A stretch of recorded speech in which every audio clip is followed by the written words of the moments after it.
Hey, everybody. Welcome to another episode of Crimes, Killers, Cults, And beer. And beer. Beer. I'm Bill, and this is the official interim co-host of CKCB, who has been the lead host on every episode thus far of 2026, including as well as the last one of 2025. So, ladies and gentlemen, put your hands together for a round of applause for the history goon himself, Kevin Carlton.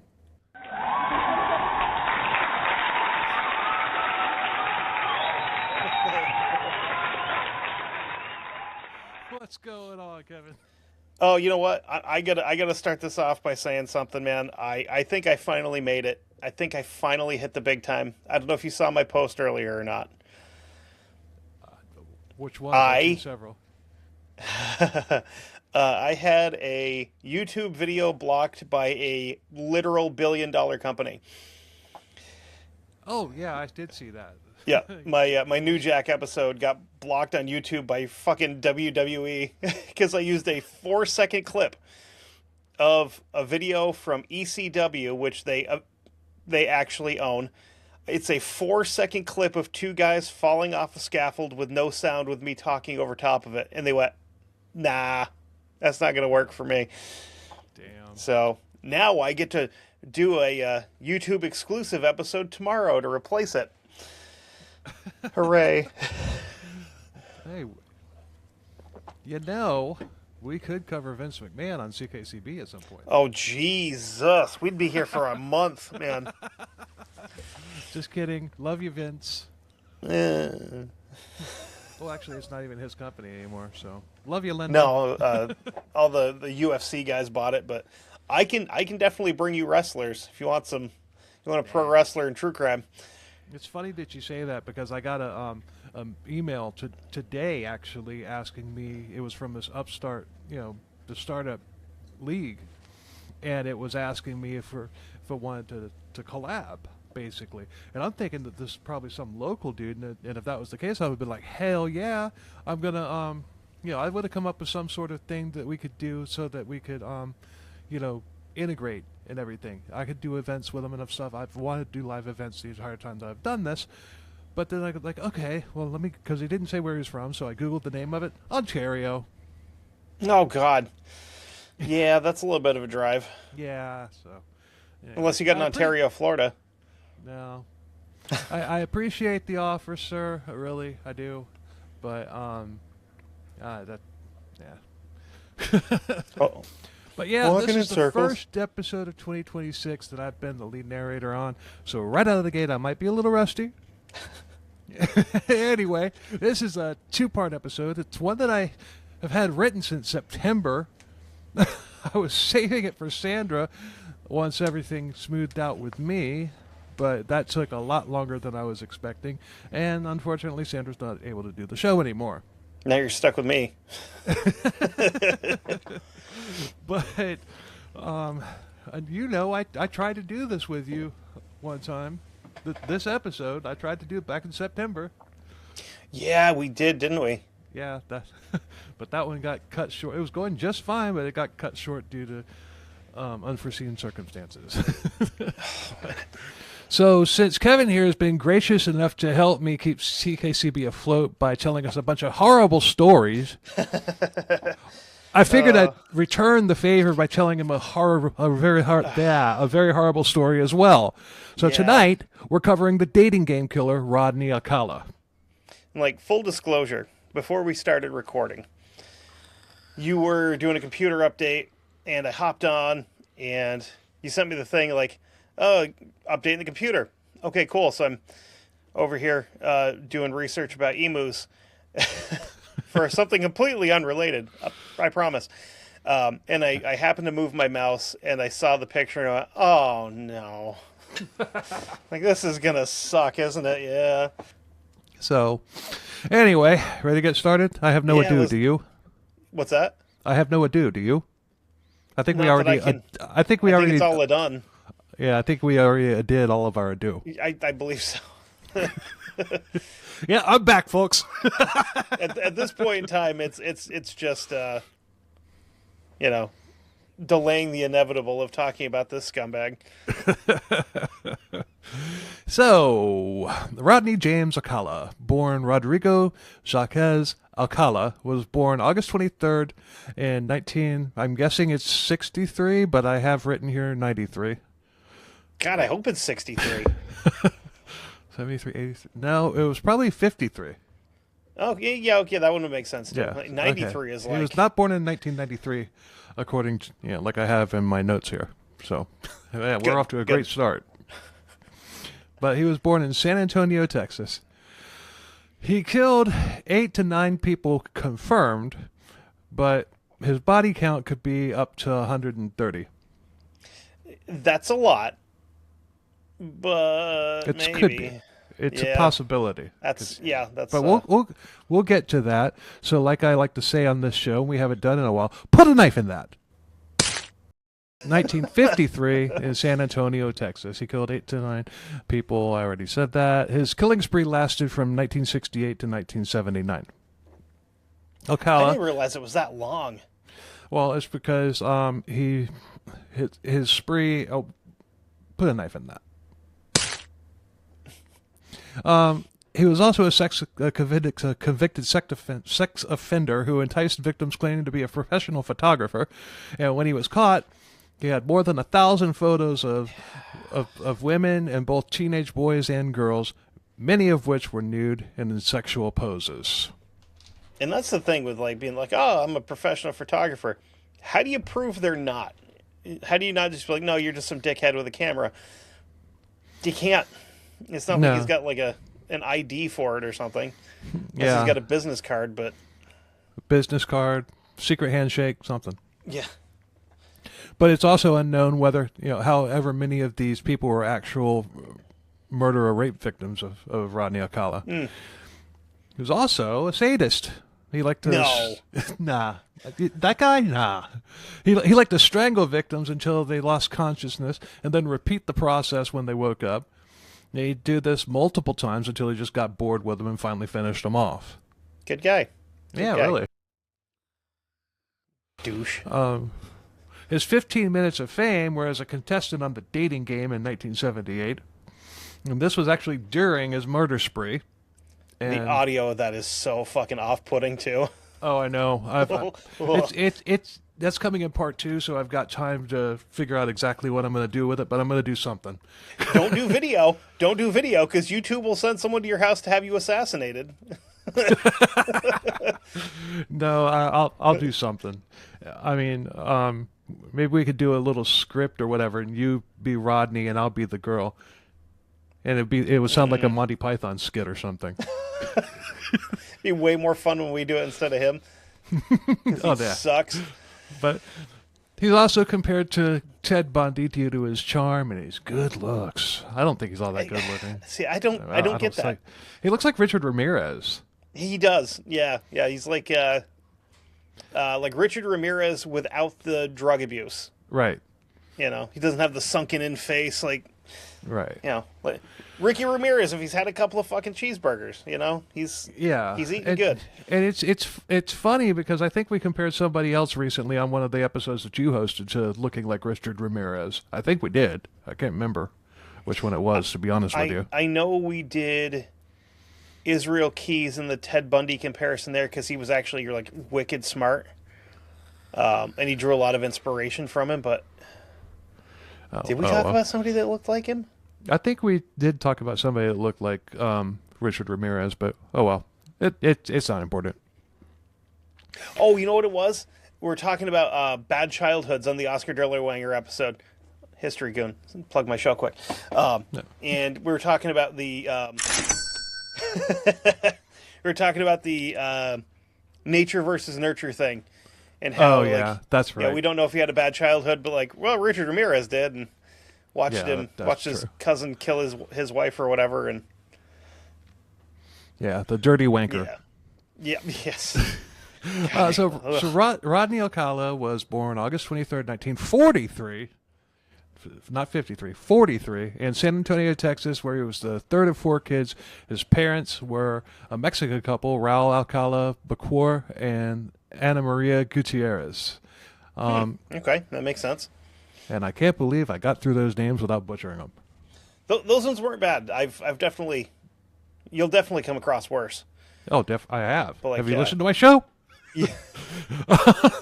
So Raul moved the family back to Mexico when Rodney was 8, and then he just ditched the family when Rodney was 11. Oh, good dude. Yeah. Very good father figure to look up to. Yep. Put a knife in that. We're going to run out of knives. It's good to be back, folks. So his mother and his mother moved back to the U.S. and as a teenager, Rodney was a ladies' man in school. He was good looking, and he always knew what to do to get the girls. You know, I'm trying to phrase that the way they would back in the 70s or the 60s or whatever. You know, he was out with his best girl. He probably would have also got the like the tall, dark, and handsome thing because he was probably like a little bit more dark complected than like the regular white folks. Yeah, or big even though man he on wasn't campus. really like if you were to pass by him in the like walking down the street and be like, oh, that guy's Mexican. You know, you don't have that automatic. You know, when we're done, or when we take a break, remind me. I have an idea. Uh-oh. for the dating game stuff. I have an idea. Okay. So anyway, but y'all are gonna have to wait because I ain't gonna tell you because I have to wait because it's gonna be a surprise. Yeah, but he definitely had more of that. What would they call him? Like Spanish Mexican look, where you know. Oh yeah. Like taller, lighter skinned, you know. I mean, he wasn't a bad looking dude, but no. But I mean, he was no Ted Bundy. No. He was no Pee Wee Gaskins. Oh, yeah, he's a handsome bastard. Yeah. He is, too. I'm Pee Wee. Man, who was the guy that, like, was raised in the chicken coop and he had one of his eyes, like, melted or something like that? Henry Lee Lucas. There we go. Yep. Yeah, that guy was ladies' man. Oh, my God. So just rolling in it, fighting him off with a stick. But he knew what the girls wanted to hear. He made decent grades, and other than his father abandoning the family, there was really nothing in his past that could have triggered what he later became. But then again, it doesn't have to take anything. True. Once out of high school, he joined the Army, and he was stationed at Fort Bragg, home of the 82nd Airborne Division in 1959. I used to live in Fayetteville, North Carolina, which is where Fort Bragg is. Yep. That's also the second largest military post in the United States. Yeah, one of the Ranger battalions is out of there too. Yep. Remember which one it is? I don't either. But I do know that I've heard people from that area refer to the city as Vietnam though because it's super fucking violent. Sandra and I covered a story from there. It was just a one-off murder, but it was Vietnam came up in that episode, and, including why it was called that. So did a little bit of history there for you, there, history goon. Hey. But he was evaluated by an Army psychologist. Wait a minute, I got ahead of myself. In 1963, Alcala went AWOL, and he ran home to Mama's house. And by this point, his mama was living in California, and she tried to talk Rodney into turning himself in, which he did, but I can just imagine it's just like, Rodney, turn yourself in. Be a good boy. You're a good boy. Mom. But Mama... No, wait, he wouldn't... Damn. Never mind. He was I don't think we're allowed to do the one that we want to do because it would be... We'd probably get yelled at for that. I don't know, but I that was my Henry Lee Lucas voice when I was dealing with his mama.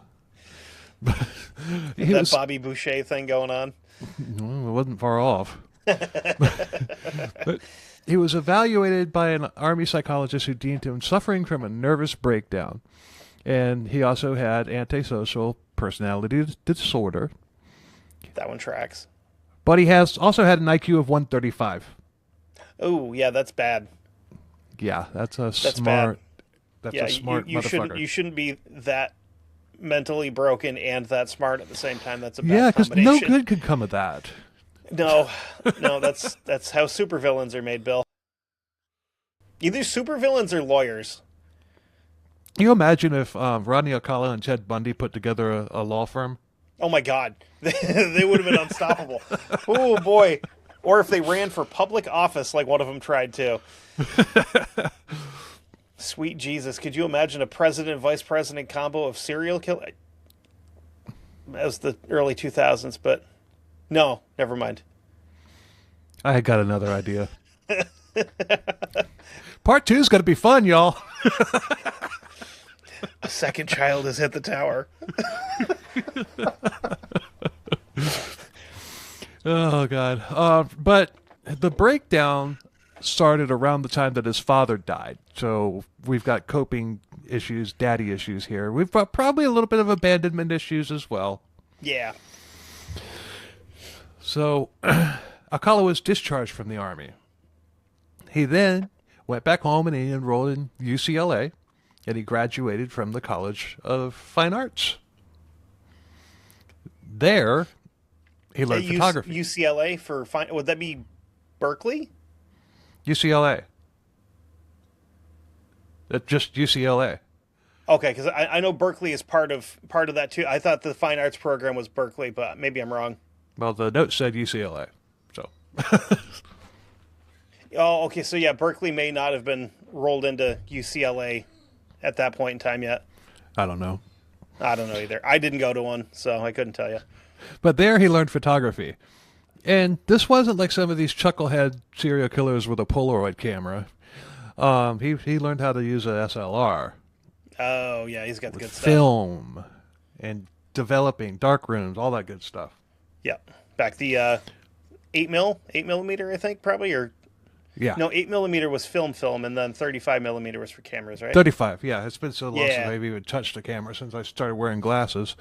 But also while in college, he also got into drugs, pot, you do. cocaine, other things. And but nobody really knows why or when Alcala started killing or what turned him into the sadistic demon that he became. There's really, I mean... Yeah, there's shit in his past, right? Nothing that you would normally think of, like abuse or like copious head injuries or animal abuse. I think I had a worse childhood than he did. You know, and he... I'm not a serial killer. I just talk about him. I wonder if he... What do you think of the like proto-incel kind of thing? Where like No, because he had no problem getting women. Right, but the one time he gets rejected, he goes, fuck these women, and that just turns into, you know, I'm not going to be rejected again, kind of, no? No, because... Put a knife in that. It has to do with his first known victim. Okay. Speaking of proto incels, next time you get bored, let me know, and I can run one by you. Put a knife in that, and because I've got that one all set, and what a turd. So we do know the date of his first confirmed attempted murder. It was September 25th, 1966. Rodney Alcala was living in L.A., and 8-year-old Tally Shapiro was walking on her own on the way to school. And Alcala pulled up to her asking if she needed a ride. Tally said that she wasn't allowed to ride with strangers, and Alcala told her that it would be okay. He wasn't a stranger. He knew her parents, and they said that it would be okay if he gave her a ride. Yeah, it's not different. Okay. Different time. Yeah. Well, this is back when everybody was still hitchhiking, you know? Mm-hmm. So Tally agreed, and she got into the car, and Alcala drove off with her. The hero of the day, a good Samaritan, saw what was going on, and it didn't seem right to him. So he followed Alcala and watched him drive into an apartment complex parking lot. They got out, and they walked to the apartment. The man went to a payphone and called police, and the police actually responded quickly at that point, which is kind of unheard of for that time. Yeah. It was Yeah. it's fine. It's probably just just the kid's uncle or something like that. Just leave him alone. It'd be all right. Yeah.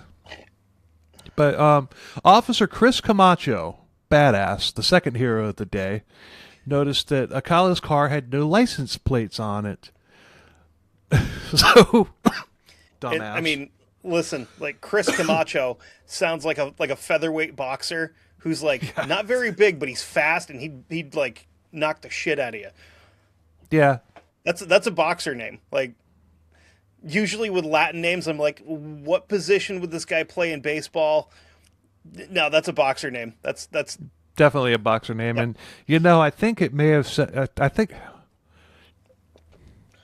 Oh, wait, you want to know why? He may have been there was a a guy named boxer. Hector Camacho that boxed. Oh, okay. Yep, that's why that was like, oh, boxer. Immediately. So he went to the door and he knocked, and Alcala cracked the door and said that he had just gotten out of the shower and he was naked, so the cop would have to wait. Camacho noticed, what do you think? Oh, probably some blood No? or something untoward. Maybe a small child wandering around. No. No? No. Camacho noticed that Alcala wasn't wet at all. And he didn't have... He didn't. So oh my God, I missed the part where he said he actually answered the door. Yeah, he answered the door. He said that he had just gotten out of the shower and that he was naked. But Good he towels. wasn't wet and he didn't have a towel, but he was in fact naked. Good towels, though. Just, instantly Yeah. dried your hair. That's impressive. Oh yeah. But he was naked. He said that Alcala had rage in his eyes and he wasn't acting calmly. So Camacho repeated the order to open the door, and Alcala was still arguing and just running his mouth and everything. And so suddenly Camacho had enough, and he heard moaning coming from the apartment. So he kicked the door in, and Alcala split out the back door. I was really hoping it was going to be he kicked the door in and put all 6 357 Magnum rounds in his chest, and part two is us just talking about other stuff. That happened. That happened immediately after he helped the girl, and he did actually do that and put 6 rounds in him and everything, and he died. So, all right, thanks for listening, everybody. Thank God. We'll see you. We're not that lucky. Womp womp. Sad trombone noise. I don't have that one uploaded. I have that one. I just don't have it uploaded. Oh, well. But Camacho saw a little girl naked with a large bar across her neck. It was maybe like a barbell or something. It wasn't specific, but it was heavy, and she was covered with blood. There was no pulse, and she wasn't breathing. Camacho decided rather than to go after Alcala, he would stay and try to help this girl. Camacho put on gloves and removed the bar, and luckily, Tally, am I calling her Talia or Tally? Tally. Okay. But Tally started breathing faintly. An ambulance was called, and Tally was rushed to the hospital. And she survived. Spoiler alert. Good. But they searched the apartment, and they found Alcala's wallet with his driver's license in it. Dumbass. They also found a camera and lots of pictures of women, teenage boys and girls in sexually provocative poses. There was also a student ID from UCLA for Alcala. And so they went there and they questioned professors about it, and the professors told the police that there was no way Rodney Alcala could be their guy. He's such a he nice wouldn't guy. hurt a fly. He's such a sweetheart. Nah. He took my daughter to the dance. No. I've never once watched him put a box of cats in an incinerator. He's totally fine. He's a perfectly normal guy. Perfectly. Nothing wrong with this guy. So Camacho later said that he had to leave Oh, let me start that over again. Camacho later said that he had to leave a man behind in Vietnam, and that haunted him. He felt that Tally was his second chance to make that right. And Camacho did, in fact, save her life by staying behind. Good. So you know what? Round of applause for you, sir.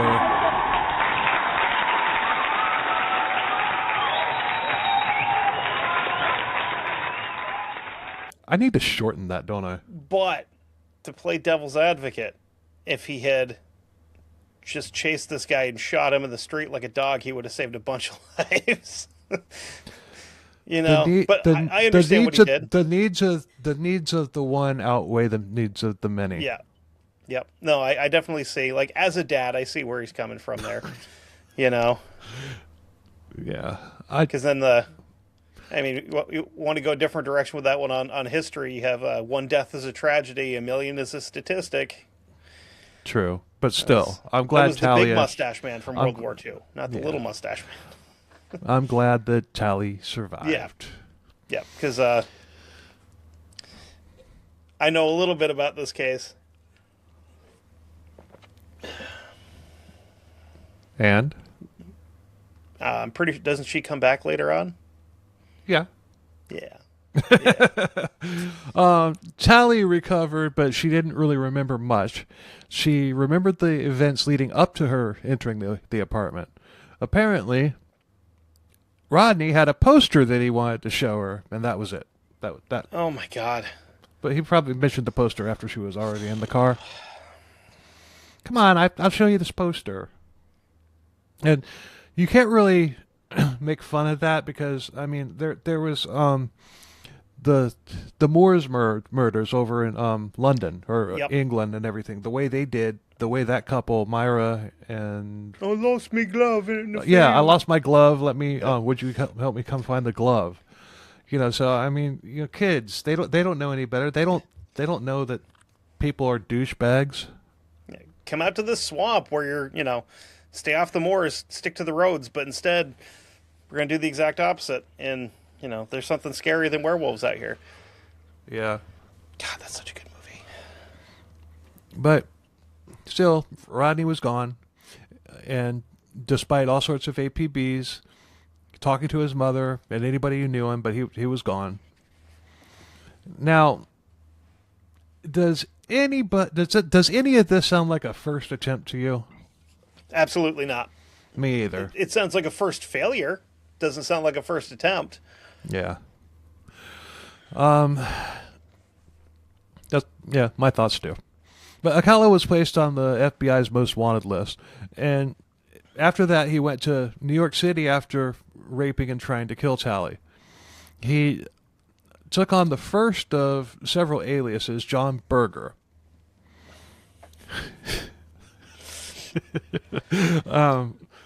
He was actually able to get a legitimate ID and driver's license under that name, and he even rented an apartment under that name.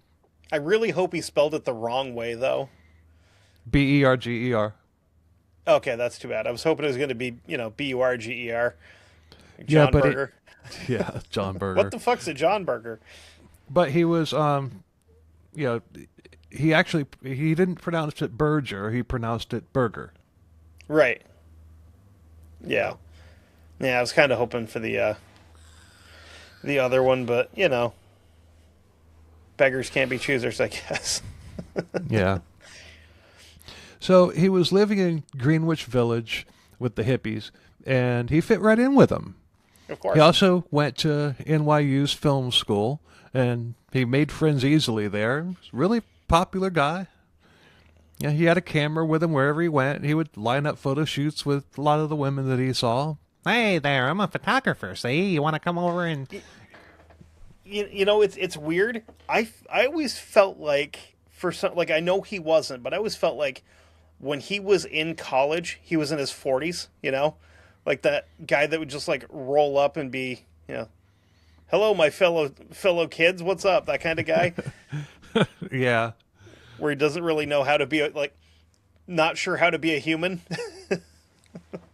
In episode I'm doing this right? In episode 37, which was Ron Dominique, there was this instance. This came right out of the book from Confession from him, and he would say that like this one guy that he attempted to get, it was a big black guy, and he rolled up to him with the picture of his niece, saying that it was his wife, and he rolled up to him and he says, "Hey, how'd you like to fuck this attractive white woman? She'd really like to make it with a guy like you." And on the episode, I said that sounds like a Saturday Night Live skit of a white man trying to be overly white. Yeah, yeah. If you haven't heard episode 37, there's a little surprise for you in that one too if you want to go listen to it. But you can see some of Alcala's work online. I mean, he was a very good photographer, and he probably could have become really wealthy doing that. Yeah, had he not had the proclivities that he did.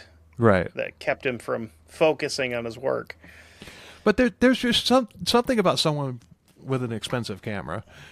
Yeah, I was a semi-professional photographer when I lived in Hilton Head, South Carolina. And a good business, I mean, I had a couple steady gigs with some of the cruise ships, but boats, not ships, but a good percentage of the business that I drummed up on my own was just by walking up and down the beach with my rig. You know, families would literally walk up to me and ask for portrait sessions. I mean, it's just, with a camera, you see somebody with a camera that costs a lot of money, you think that, this guy, he's fine. Yeah. He's trustworthy. He spent a lot of money on this. Yeah. So. But, I walk up and down the street with a $1,500 rifle and people call the cops on me.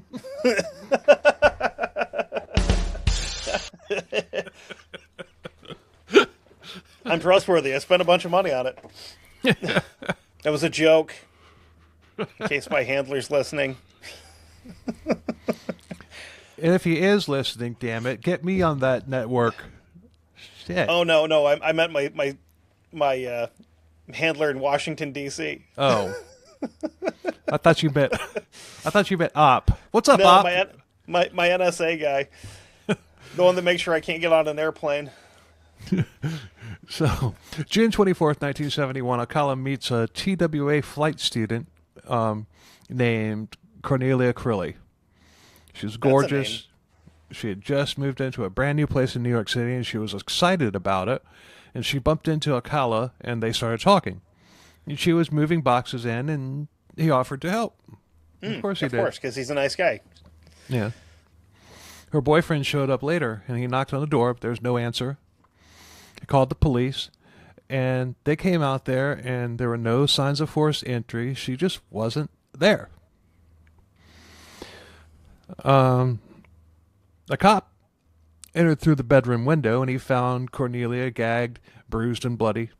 She had blunt force trauma on her head and torso. There was blood on the floor, and it was pretty obvious she had been raped. There was also a bite mark on her breast. But in the 70s, the police could get a blood type from saliva. They swabbed the bite mark, and it came back as type A blood. There was also an envelope with a fingerprint on it, and they took that envelope into evidence and put a knife in that. So news of this murder went all over the place, and Alcala, a.k.a. John Berger, took off to George's Mill in New Hampshire. To where? George's Mills in New Hampshire. Just ADD break. I'm curious. All right.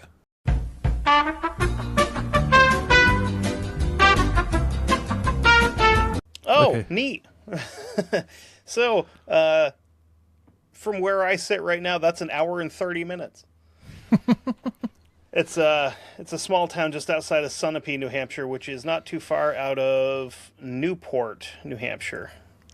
So I mean, I could make a drive over there in, on any weekend because it's not too far away from Claremont where I do a lot of shopping and stuff. But yeah, well, hour and a half. I've only been in New Hampshire for maybe 30 minutes total. Oh, really? I was I was coming up the highway going up to upstate New York, and I had to. And there was this area where the highway runs really close to the state line, Mm-hmm. and I really had to take care of some business, so I stopped there and realized that New Hampshire was like right there, and I had never been to New Hampshire. So I drove about another mile down the road, crossed the state line, got out, did my business, and then came back. And guess what? I've been to New Hampshire. Yep. I love New Hampshire. I love not paying tax on stuff when I go over there and buy stuff. It's nice. And like, if I was going to move to a different state, depending on like the situation, if I was going to move to a different state, it would probably be New Hampshire, because it's like here, but better. Because there's no state sales tax on things under like $5,000, I think. So. Oh, cool. Yeah. But Alcala got a summer job on Lake Sunapee. Mm-hmm. Lake Sunapee. Yep. Okay. He was teaching photography to kids.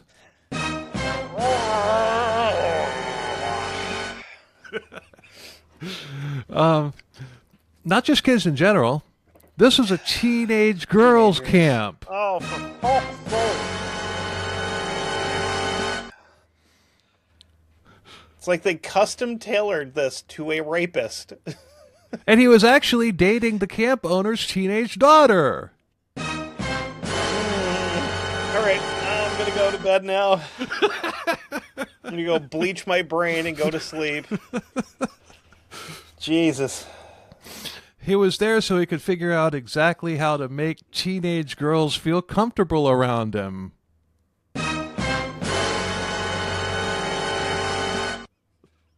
I hate this so much. I hate this so much. This wasn't a job for him. It was training. Or on the job training. God, what did I do to deserve this? All I did was talk about a Nazi.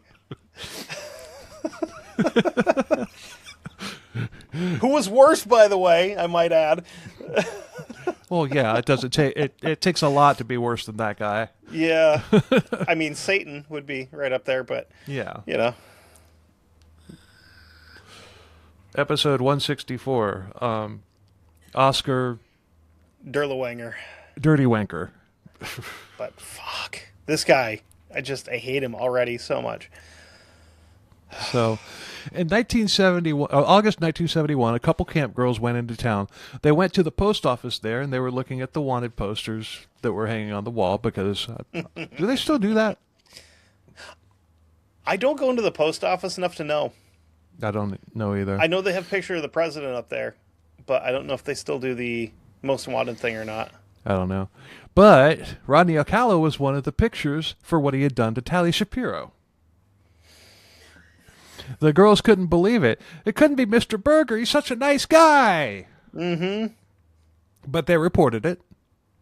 Good on them. And the FBI arrested Alcala, and they took his fingerprints, and what do you know? They matched. John Berger was Rodney Alcala. Yeah. So just to jump back quick, most wanted posters are rarely displayed on post office walls today, having largely been transitioned to digital platforms by the FBI. Because they just figure, like, you can go on the website and look, but you can't say that nobody goes to post office anymore, because I've been there a couple times recently, and there's still a fucking line. Oh my God, it's miserable. It is miserable. Yeah. So the only thing worse than seeing that you have a package out for delivery from the post office is seeing that you have a package out for delivery from FedEx, in my experience. Because I can tell you, if I have something that's out for delivery from the post office, I'm like, it says it's going to be here today. I'll see it Friday. Right. Or maybe I'll see it. So, officers from L.A. came and took Alcala back to try him for his crimes against Tally. On the flight, Alcala, as Berger, was referring to questions about Tally as he, as if Alcala and Berger were two different people. Now, he doesn't want to talk about it. Pretty sneaky, sis. What a douche. But Tally's parents had moved their family back to Mexico, and they didn't want to bring Tally back there to relive all the horror that she went through. And you know what? I can see that. Yeah, that's understandable. I mean, she was, what, 9? She was 8 when it happened. Yeah, that's a traumatic thing for an adult. I couldn't imagine it being a 9-year-old, 8-year-old. Right, I couldn't imagine wanting to do that to an 8-year-old. But really. All she remembered was what happened before going into the apartment, and obviously what happened during her recovery. That's all she remembered. She didn't. Thank God. Yeah. Blanked out the rest. She didn't remember the horrific things that happened to her, and her parents wanted it to keep it that way. Yeah. If she doesn't remember, why bring her into a courtroom and say, did this happen to you? Did this happen to you? I don't know, but yeah, thanks a lot. I'm going to have nightmares now from what you just said. So, like, I think shit like that is the reason I think a lot of people avoid therapy too. Because, like, I know something bad happened, but I don't want to find out what it was. Could be. But anyway, the case was still a slam dunk. I mean, the man who saw the abduction, along with Camacho's positive ID on Alcala's ID that they had, plus all of the photos that were found in the apartment. Yep. I mean, what more do you need? And I mean, the eyewitness being a cop definitely doesn't help your situation at all. Or did it? The whole trained observer thing and everything. Or did it? Yeah. Yeah, here it comes. But playing it safe or lazy, prosecutors charged they offered him a plea deal for child molestation, not rape, not abduction, not attempted murder, just molestation. And Alcala took the deal, and why wouldn't he?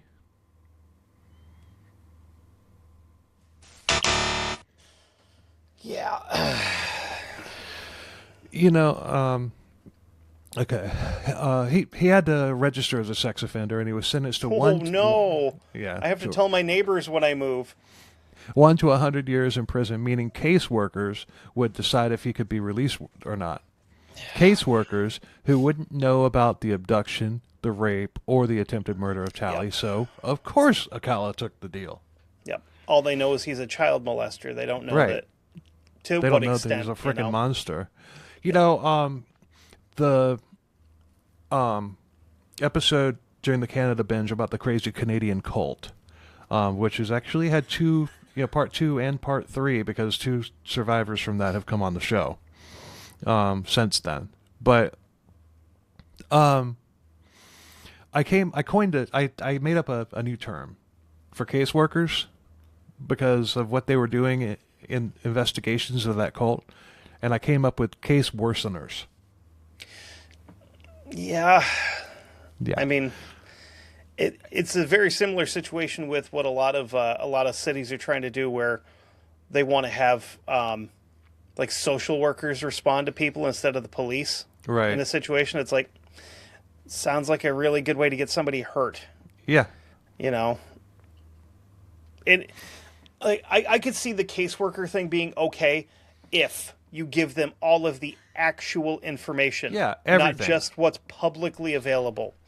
You have to be like, hey, this is what this guy was charged with. Like, here is what we're dealing with, not just what he was convicted of. Ain't no living in a perfect world. And, of course, he's smart and manipulative, as we've already mentioned, so he can just be like, oh, nah, it was a misunderstanding, And speaking of manipulative and smart, Alcala was, of course, a model prisoner. Mm-hmm. He had everybody fooled. A prison psychologist even ruled that he was no longer a threat to girls or women, and he was released in less than 3 years. But if a dog bites a kid, what do we do with it, Bill? We put the dog down. Yeah. It's not right, but still. Yeah. Well, depending on the circumstances. Yeah. I mean, I think it was, I think it's Louisiana just passed that bill where if you're convicted of a sexual offense with anybody under the age of like 15, they're no longer doing chemical castration, they're doing physical castration. In Florida, if you put, this law is now on the books, if you rape somebody, if you sexually assault somebody 12 or younger, you qualify for the death penalty.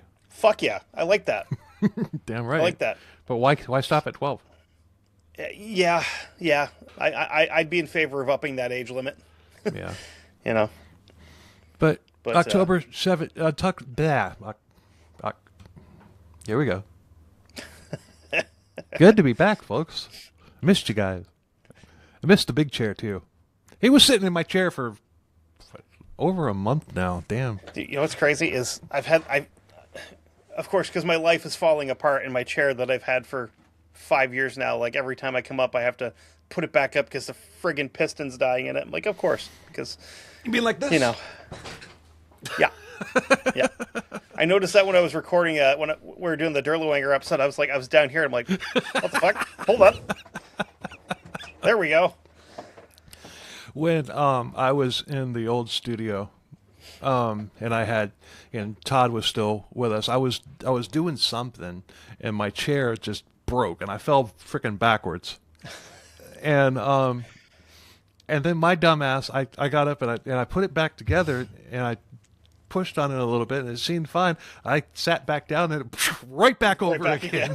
And I told Todd about it. He's like, why the hell couldn't that have happened on the show? I would have loved to have seen that on camera. Everybody would have loved to. Hashtag, but I digress. Yeah.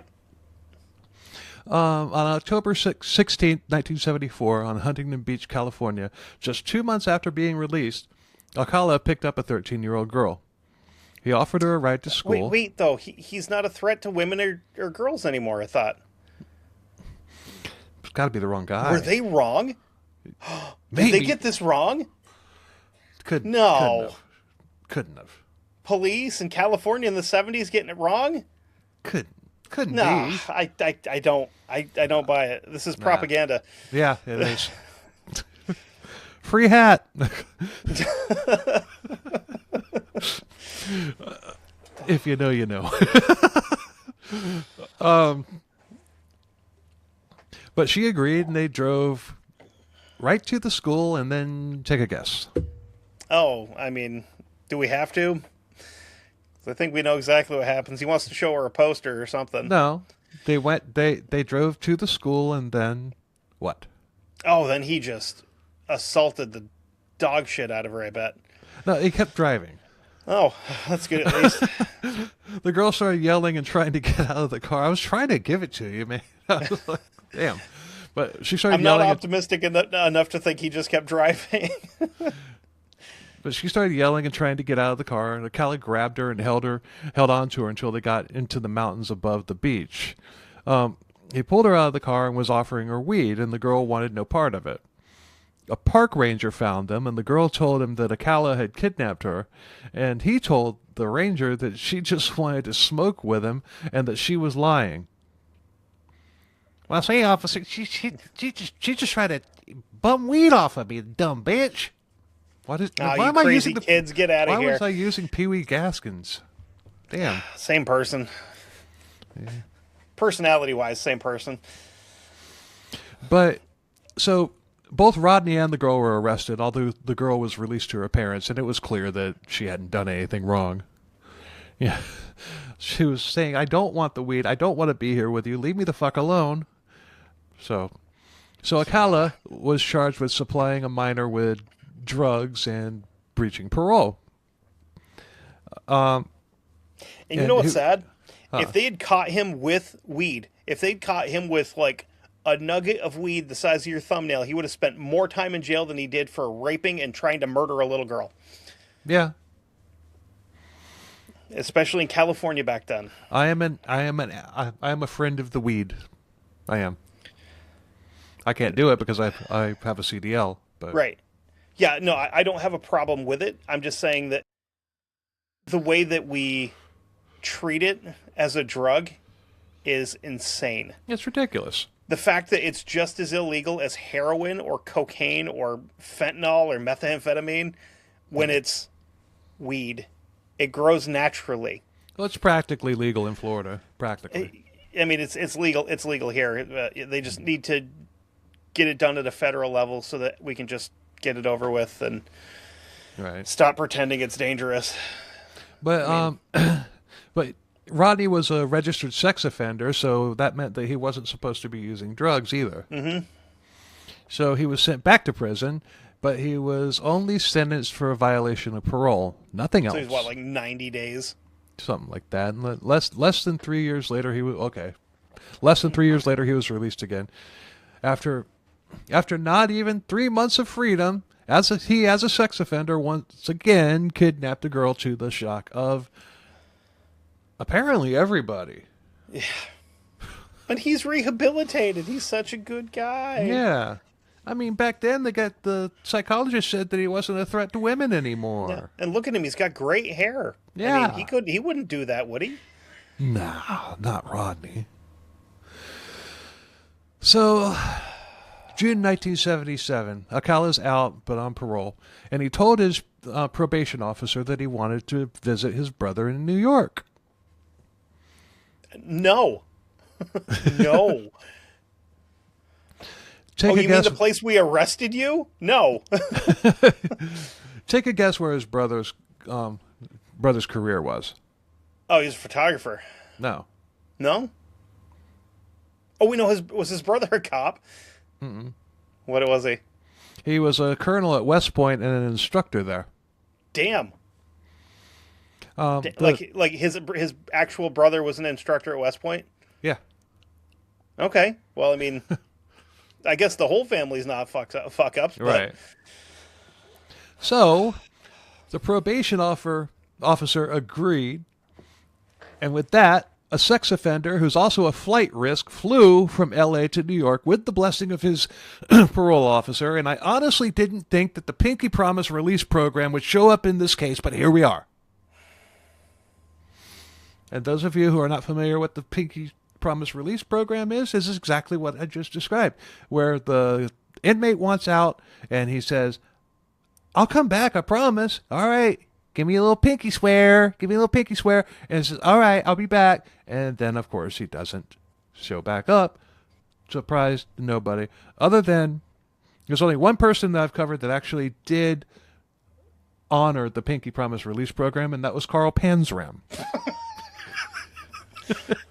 No, like, I can tell. I know you can't tell by the look on my face, but I'm disgusted by this entire thing. That his parole officer's just like, meh, whatever. He's only been arrested twice in the last 3 years for doing the exact same shit that he was doing that we arrested him for the first time. But he'll come back. Get out of here, you rascal. Go see your brother. Yeah. He's a military man. He'll keep you in line, right? Yeah, of course. Ugh. But it didn't work every time with Panzram. He eventually ditched. Yeah. And, like, I mean, if you really want to get into it, Carl Panzram is probably a worse person than Rodney Alcala. I mean, not know probably about it. He was. Yeah. Much worse. But, definitely. He stole a fucking president's boat. His gun. Oh, and his yacht, too. One of the yachts belonged to not the president, no. It wasn't? I thought it was. Or was no, that was from was the mayor of New York or something? Yeah, something like that. And it was like, I think it was William McKinley's revolver. I could be wrong. I don't think it was McKinley. But it don't matter. Yeah, it was one of them. We Todd and I did a 3-part episode on Panzram. I don't know what numbers they were. I wasn't expecting him to come up. So the summer of 1977 in New York City was also the summer of something else. Take a guess. What year? 77? 1977, New York City. 77. I don't think the Yankees were good at that period. Maybe they were. It was the summer of Sam, right?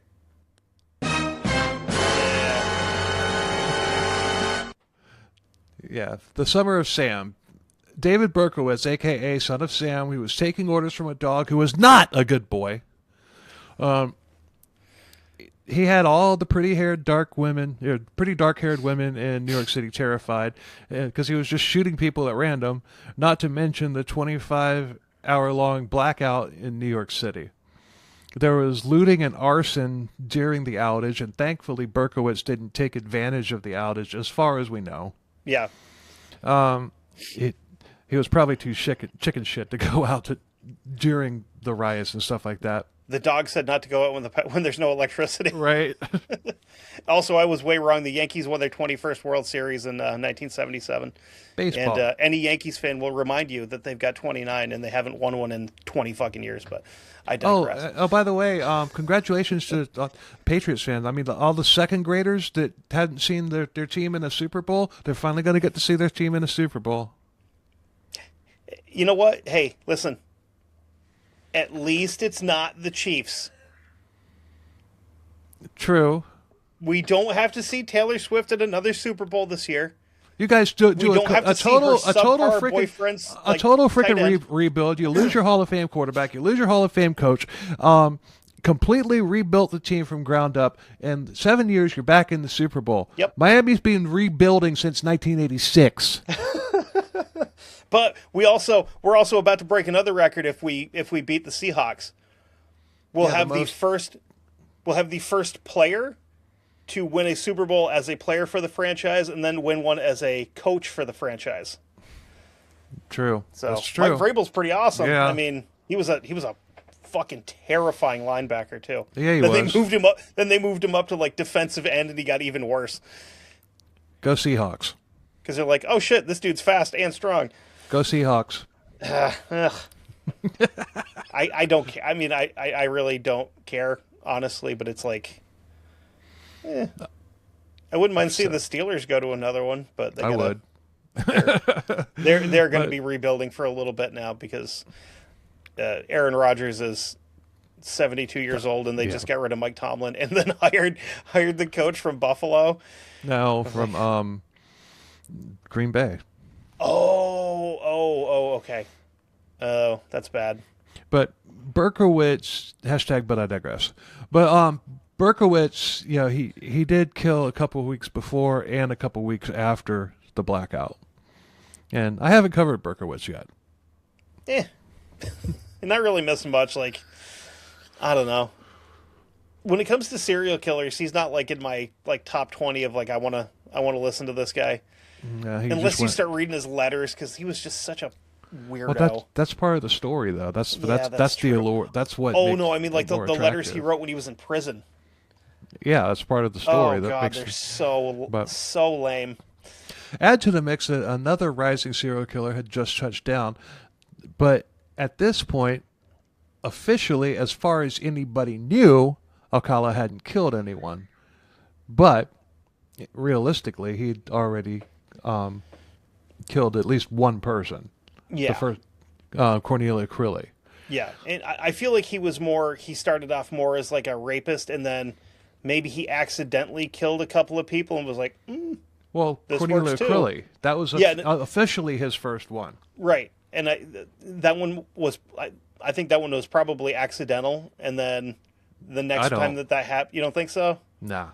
Because I think there's a lot of like step ups with that where like it starts off doing this and then you accidentally kill and you're like, that kind of works for me too. I've seen pictures of the scene where Crilly was found. That was not an accident. Oh. You don't want to see him. Trust me. No, I'm good. But he probably did have a higher body count than Berkowitz did total by that time, but we'll never know. Yeah. But shortly after arriving, Alcala met 23-year-old Ellen Hover, who lived near the Empire State Building. She was a pretty girl with dark hair. She was very sweet. She was loved by her friends. She had a smile that would light up a room. No, I'm not going there. You never. And it's always those ones. It's never like she was kind of an asshole. Right. You know. Right. There is a podcast out there that I've listened to a few times. They're pretty good. They've been around for probably about a year and a half now, but they're called "Never Light Up a Room." Oh, that makes so much sense. That's a great name. It is. Damn. You're welcome, guys. Well, actually, I think it's like a man and a woman, but You're welcome, people. yeah. But she was a biology major who wanted to be a doctor. She was also a musician. And her father, this is interesting, her father owned the Hollywood club Ciro's. And she had 2 godfathers. Take a guess.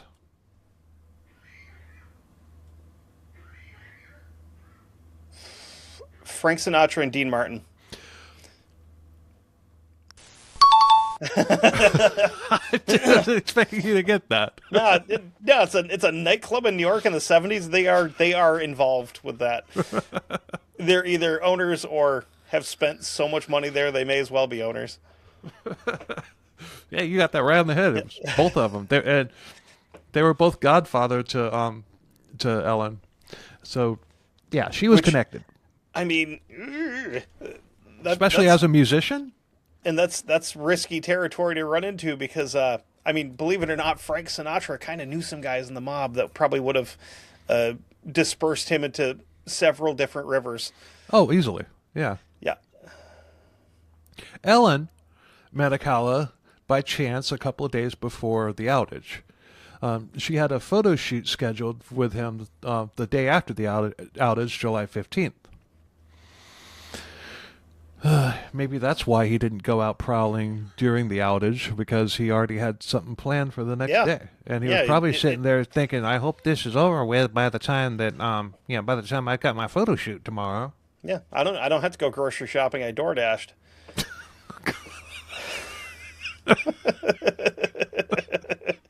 Sorry. I'm a little punchy. It's been a long day.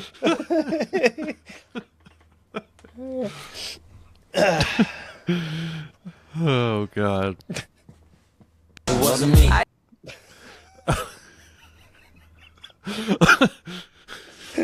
What the fuck? Oh my God.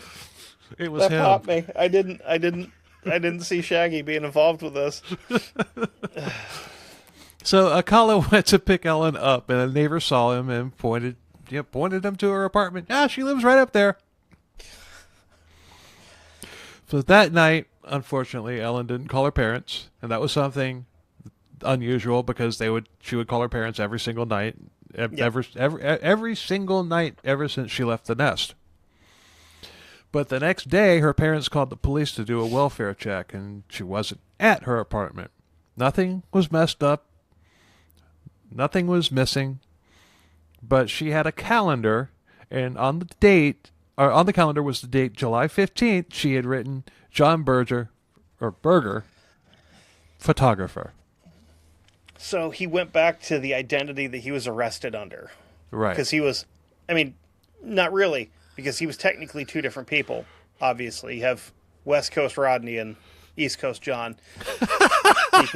he can like compartmentalize it, where he's like, oh, when I'm here, I'm this guy. Yeah. It's like those stories you hear from back in like the 40s where, you had like a traveling salesman who had like 12 families in the same state, but because they were like spread out, like, they'll never know. Yeah, right. But so Alcala was, like you said, like he was using the same alias that he had been using when he was arrested there 6 years prior. Not very smart with someone with a genius level IQ. Yeah. So the NYPD investigated John Berger, but didn't make the Alcala connection. Because remember, before, he had been arrested where? Oh, he got arrested in New Hampshire, didn't he? Yep. Yeah. Yep. But he was using the same alias there, right? Right, but still, we're still dealing with with landline phones and snail mail. And I mean, that's a generic enough name, I guess, that you could just kind of... Well, he was probably calling himself Berger now, and that's probably what threw him off instead of Berger. I don't know. Could be. The disappearance was all over the newspapers, but a disappearance wasn't very high on the police priorities because they were looking for Son of Sam. Right. Yeah, the police didn't care about it, but the rest of New York did because of who she was. Right. She was But her father hired a private investigator and put up a $100,000 reward for her return. But she was gone, and Alcala took off back to L.A. I'm back, P.O. Here's my pinky. Yeah. I was a good boy. I didn't do nothing. But he never went to Virginia. Of course not. So, Of course not. November 1977 in L.A., 16-year-old Jill Barcombe left New York to live there in L.A. She turned 18, and she was the fifth out of six kids. She also wanted to be a doctor. November 10th, 1977, Jill's brother got a phone call saying he needed to come home because Jill's body had been found posed on a mountain road. Ugh. She had been strangled and beaten severely, raped. She was nude, and she was posed in a kneeling position. Some of her clothes were draped over her. Blood was everywhere, and there was a large bloody rock that was next to her, and that was the murder weapon. Fuck. She also had a savage bite mark on her breast. But she also had defensive wounds, meaning she put up a fight. Good. Yes. She had different sets of strangulation marks on her neck, meaning that Alcala had choked her out, waited till she woke up, and then did it again. Authorities actually thought that Jill was the victim of the Hillside Stranglers because of how badly she had been beaten and where she had been disposed of. I wonder if he knew about some of this stuff, and that's why he was doing it the way he did. Very possibly, because their murders were all over the news. Right. Because of the brazen way that the bodies were disposed of. I haven't covered them yet. But then if you think about it, like if he was going to do that, then the one in New York he would have shot. Right. But I mean, it's New York City in the 70s. Like, but still, violent crime is going to happen. But still, he might not have even known about Son of Sam. Right. That's true. That's true. But like I said, it's New York in the 70s. Violent crime is going to happen. Right. You know. Kind of like it's L.A. in the 70s, violent crime is going to happen. Or L.A. in the 90s, violent crime is going to happen. Yeah. But, they were obviously active in the same area at the same time as Alcala. Yeah. There was a podcast that I listened to a while ago. I can't remember what... It might have been the Hillside Stranglers. But they were talking about how, I can't remember which podcast it was, but they were talking about how all of these serial killers, all operating around, during the 70s, not just in L.A., but L.A. because there was a much higher concentration of people there, but really all over the country. And one of the people brought up the point of lead was in the water then. Yeah, that may have something to do with it, honestly. It could. Yeah, that's a good theory. I wish I knew what podcast that was. If you know, hit me up. I don't remember which podcast it was. It was a while ago, but that was just something that stuck with me. Yeah. Because I was like, hate to bring him up again, but like Henry Lee Lucas, like his main water source was runoff from a chicken coop. Right. So I mean, he's getting some gnarly shit in his system from that. Yeah. But Jill was soon ruled out as a victim of the Stranglers, so police knew that they might have another serial killer on their hands. But this time, Alcala didn't bounce back to New York. He stayed in L.A. And that's where we're going to wrap it up for part 1. So be sure to turn in next week for part 2. Yeah. Do I have to? Yes, you do. Damn it. So thoughts? I hate him. Yeah, me too. He's a real douchebag. I've listened to other shows cover him before, so I'm kind of familiar with the case, but it doesn't make it any better, Right. That makes sense. Like, this, I've heard the details before, but it still sucks. I hate to bring like modern day stuff to it, but as much as people bitch about the cops now, think about how much worse it was when they didn't communicate with each other. Oh, no kidding. It's like you couldn't have a serial killer like this now. No. Because his shit would be all over everywhere. Like they're sharing DNA at like the state, county, and federal level.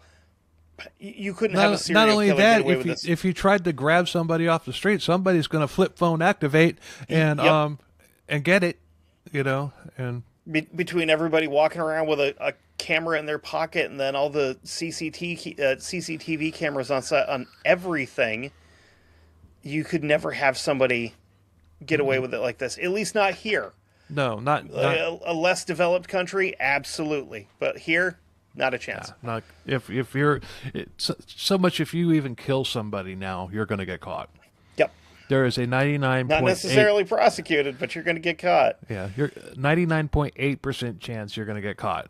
Yep. So yeah, fun stuff. Yeah, well, it's a blast. Glad to be back. So, all right. Well, thanks a lot for listening, everybody, and thanks to History Goon, Kevin, you smug asshole. I'll go fuck myself now. Thanks a lot for listening, everybody, and thanks to History Goon, Kevin, for helping keep the show afloat. So, of course, do what I can. I know CKCB is not for everybody, but it is for the cool people, and I'm glad to be back. I'm really glad to be hosting again. So please like, share, and subscribe, rate, review, and do all the things. And as always, if you like us, tell a friend, and if you hate us, tell an enemy. I haven't said that in forever. And until next week, later. Hey, love you. Bye. And listen to History again. Bye.